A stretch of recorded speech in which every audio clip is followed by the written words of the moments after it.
欢迎收看6小时的财经快讯。首先是区域性银行为准备美联储降息，出售远期收益率较高的债券，以购买收益率更高的债券，预计能带来更高的净利息收入。接下来这条，美联储面临越来越多的呼吁，要求其尽早开始降息。经济活动趋势放缓，通胀指标下降，就业指标趋于正常化，因此降息可能有助于降低经济衰退风险。美联储可能在7月会议上暗示未来政策变化，包括9月降息。让我们关注科技股暴跌远未结束，战略家们警告称，投资者正在抛售科技巨头股票，转投此前不受青睐的市场领域。接下来，漫威新片《死侍与金刚狼》创下4.38亿美金全球首映纪录，打破2级电影首映纪录，成为第8大周末首映票房，标志着漫威影业的成功回归。接下来，受自然灾害、通货膨胀和风险地区人口增长影响，美国房屋保险公司在2023年遭受了本世纪最严重的承保损失。接下来，气候变化加剧极端天气，威胁作物收成。然而，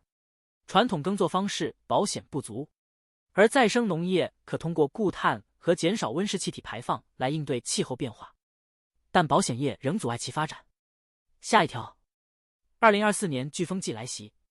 可能会因航班延误和取消而扰乱全球旅行。旅行网站 PointSky 创始人建议购买旅行保险，直接通过航空公司预订航班。如遇服务不佳，可使用信用卡提供的免费飓风保障。下面这条，秘鲁总统估计2023年经济增长将超出先前估计的 3.1%。下一条，特斯拉能源业务蓬勃发展，其电池储能业务在第2季度部署量创历史新高，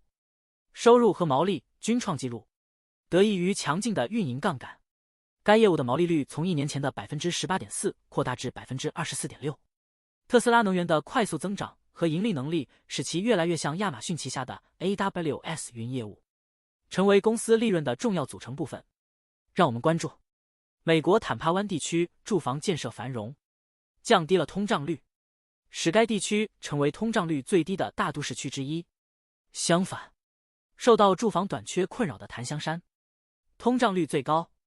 下面这条，苹果人工智能功能将推迟发布，不会随新 iPhone 和 iPad 软件更新一同上线。让我们关注阿根廷总统米莱承诺取消出口税，以拯救该国重要的农业产业。农业生产者表示愿意给米莱更多时间兑现他的承诺，但许多农民对7个月后出口税和管制措施仍未解除感到失望。接下来，谷歌新广告展示其 Gemini AI 写信功能，但因其缺乏真诚和对儿童学习写作的影响而受到批评。接下来这条，人工智能制作的伪造视频冒充副总统哈里斯发表虚假言论，让公众担忧人工智能在3个月后的选举日可能误导人们。最后这条是，土耳其总统埃尔多安严厉批评以色列，暗示土耳其可能会以军事手段干预巴以冲突，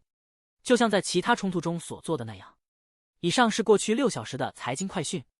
我们6小时后见。